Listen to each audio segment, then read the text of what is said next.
যেহেতু আমি রানাঘাট উত্তর পূর্ব বিধানসভায় দুবারে বিধায়ক ছিলাম, সেহেতু আমি কৃষ্ণগঞ্জে দল আমাকে প্রার্থী করেছে। কৃষ্ণগঞ্জে আমার বিধানসভার অনেকের সাথে দীর্ঘদিনের পরিচয় আছে, কিন্তু সাধারণ মানুষের সাথে এখনো আমি কি টাইপের, আমি মানুষের জন্য যে কতটা কাজ করি সেটা এখনো জানে না। এটা মানুষকে বোঝাতে হচ্ছে, কিন্তু এখানকার নেতৃত্ব সব জানে আমার উত্তর পূর্বে আমি কি কাজ করেছি, কিন্তু সাধারণ মানুষ তো সবাই এখনো জানে না। আমার কৃষ্ণগঞ্জ বিধানসভায় একটা জিনিস আমি লক্ষ্য করেছি, যে দলের সব মহলের নেতৃত্ব কর্মী একসাথে আমার জন্য ঝাঁপিয়ে পড়েছে। আশা করি এবারে নির্বাচনটা আর ওই বিভাজনের রাজনীতি, সাম্প্রদায়িকতার বিরুদ্ধে এই মানুষের মধ্যে ভাগাভাগি করে এবার নির্বাচনটা হবে না। এবার উন্নয়নের দিকে লক্ষ্য রেখে উন্নয়নের কথা বলে মমতা ব্যানার্জি যেভাবে বিভিন্ন জায়গায় উন্নয়ন করেছে, পরিবারের বাড়ি বাড়ি উন্নয়ন, সমষ্টিগত উন্নয়ন যা করেছে, সেই উন্নয়নের ভিত্তিতেই ফিরে পাবেন। আমি নিজে একজন মতুয়া, সুতরাং মতুয়ারা আমাকে ভোট দেবে এটাই আমি আশা করি, এবং মতুয়াদের কাছে যাচ্ছি। আমি 8 তারিখে নমিনেশন দিতে যাব, সেদিন দেখতে পাবো কত মতুয়া আমার সাথে যাচ্ছে।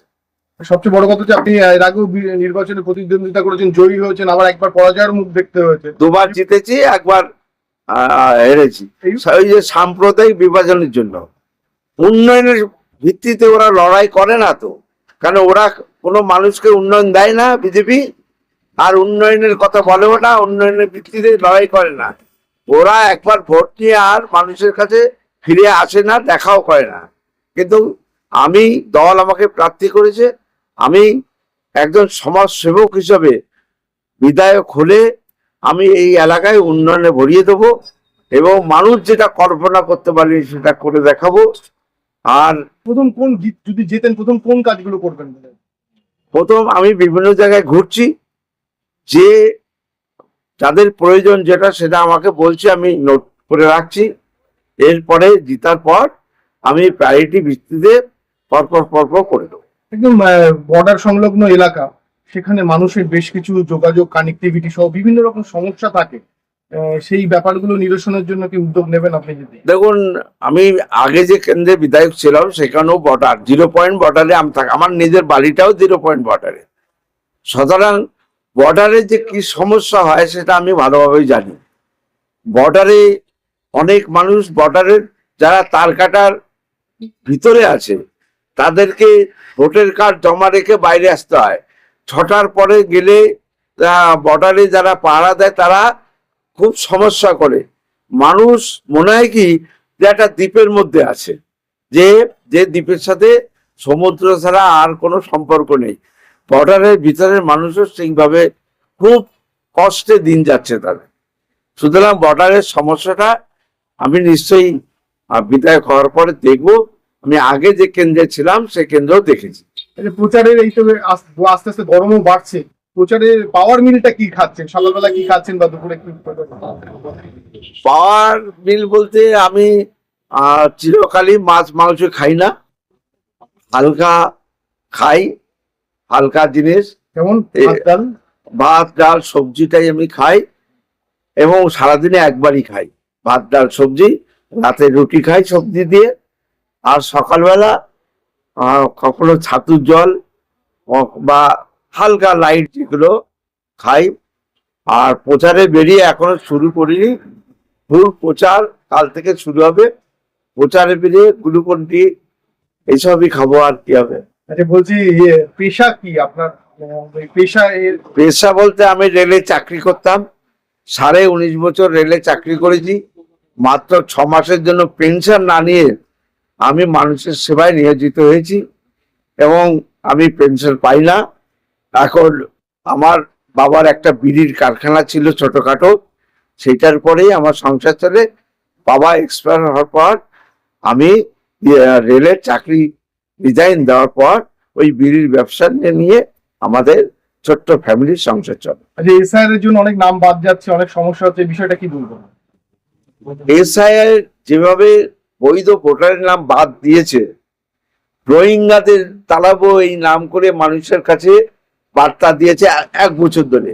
শুভেন্দু অধিকারী, অমিত শাহ এরা রোহিঙ্গা রোহিঙ্গা বলে, কিন্তু আলটিমেটলি দেখা গেল এই রোহিঙ্গাদের তাড়াবার নাম করে খসড়া ভোটার লিস্ট যখন বেরোয়, সেই খসড়া ভোটার লিস্টে কিন্তু তাদের কারোর নাম বাদ যায়নি, যেহেতু তারা এখানে জন্মান্তর থেকে এখানে বসবাস করে, পূর্বপুরুষ থেকে বসবাস করে। সুতরাং কি করে এই যে রোহিঙ্গা বলেছি, তা মুসলিমদের নাম কি করে বাদ দিতে হয়, সেই জন্য ষড়যন্ত্র করে হয়তো কারণ মেয়ে আগে টাইটেল ছিল বাপের বাড়ি মন্ডল, এখন হয়তো বিবি হয়েছে, নাম কাটিং।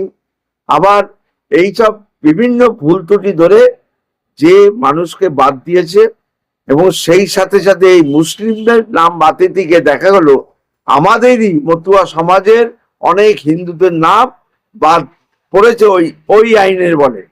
সুতরাং একদিকে ওপার বাংলা থেকে আগত ছিন্নমূল মানুষেরা যেভাবে যন্ত্রণায় ভুগছে, তারাই তো ওকে ওই ভোটার কার্ড, ওই আধার কার্ড নিয়ে তো ওরা ভোট দিয়েছিল, বা অনেকে ভারতীয় জনতা পার্টিকে, আর তারাই নির্বাচিত হয়ে জিতে ওদেরকে, আমার এই মানুষকে, নাগরিকদের প্রমাণ চাইছে তাদের এখানে বসবাস করে কিনা, বৈধ ভোটার কিনা, এগুলোর প্রমাণ চাইছে।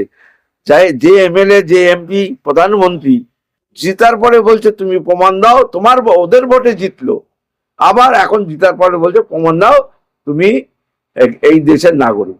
এটা চলতে পারে? এটা কোনো গণতান্ত্রিক দেশে, গণতান্ত্রিক কাঠামোয়, ধর্মনিরপেক্ষ কান্ট্রিতে এটা চলতে পারে না। এটা চরম অন্যায় করছে ভারতীয় জনতা পার্টি নেতা।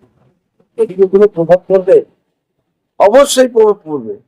যাদের পরিবারের নামগুলো বাদ দিয়েছে, যারা বারবার বিডিও অফিসে হেয়ারিং এ হেনস্থা হয়েছে, এই যে বারবার হেয়ারিং করা, ওরা তো বারবার লাইনে দাঁড়াতে বসতো। একবার বলে আধার কার্ড, প্যান কার্ড করো, লাইনে দাঁড়াও, আবার বলে নোট বাতিল, 500,000 টাকা নোট বাতিল, লাইনে দাঁড়াও, আবার বলে আবার এই যে এসআর এর জন্য লাইনে দাঁড়াও। এরা শুধু মানুষকে হ্যারেস করতে জানে, মানুষের কোনো উপকারে লাগে না। জিতার ব্যাপারে কত শতাংশ আশাবাদী? দেখুন, ভোটে যখন দাঁড়িয়েছি, জিতার ব্যাপারে নিশ্চয়ই আশাবাদী। এখন জনগণ ঠিক করবে কে ভালো প্রার্থী, কে এলাকায় কাজ করতে পারে। 5 বছর ওদের দেখেছে, আশা করি জনগণ সিদ্ধান্ত নেবে কাকে জিতাবে। তারা বলছি আপনার মানে অবসরকালীন সময় শখ হবি কি? গ্রাম খেলা, এটাই আমার শখ। আমি এই অবসর পেলে গ্রাম বোর্ড খেলি, আজও এই বয়সে গ্রাম বোর্ড খেলে যাচ্ছে এবং ভালোই খেলতে যাচ্ছে।